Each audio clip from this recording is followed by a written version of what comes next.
In this video, I will travel further through the magnificent landscape, meeting the locals before finally arriving to base camp of Everest. This is a high road to Tibet.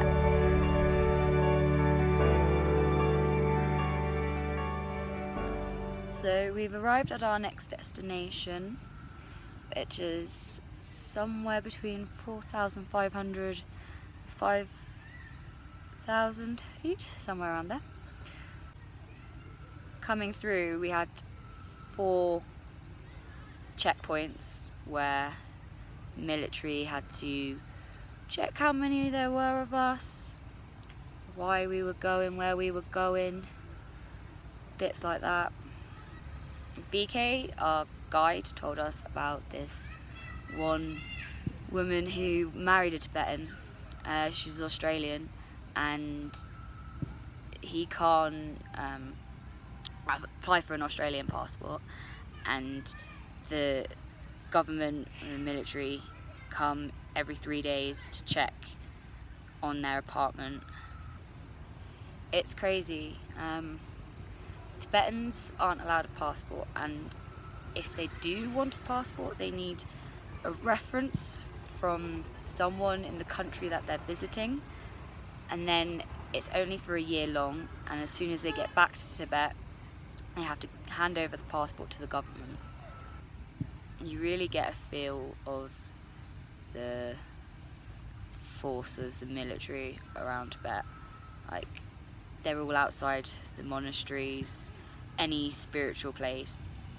I mean, so far the food's been great, but last night was a bit of a disappointment. After waiting and everyone's food comes out, they tell me that my pad thai isn't available, so I order the lamb stew. 10 minutes later, chomping on some spinach and some bread while I wait. Some lamb, I think it was ribs or something barbecued, came out. I was like, that's not what I ordered. Then finally the stew came out and everyone had already finished eating, and it was such a disappointment. Bland, and yeah, not happy.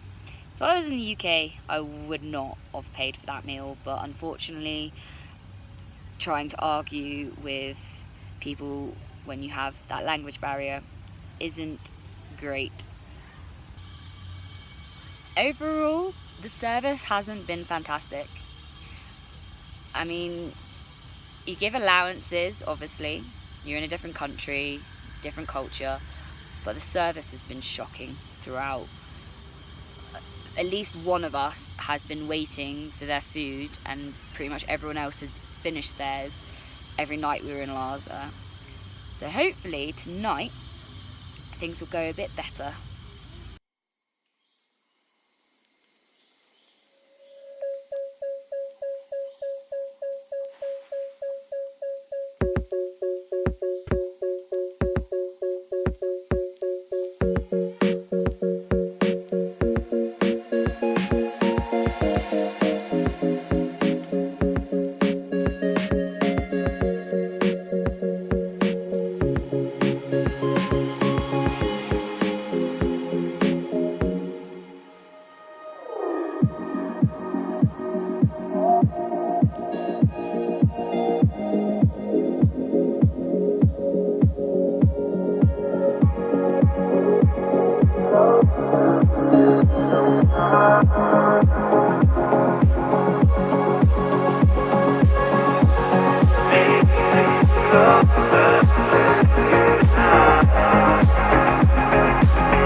So, base camp of Everest today.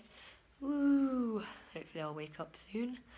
And then we're spending a night in a monastery, which is going to be interesting, to say the least. I'm looking forward to Everest for sure. Hopefully we'll get a nice glimpse of it. We shall see.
So we're about to trek 4 kilometers up to base camp of Everest. You can just about see it behind me. It's like there. And we're all super duper excited. I just can't get over it. Just looks amazing. I'm so glad that I had the opportunity to come and do this. Everyone should try and do it at least once in their life, I think. Every day the week.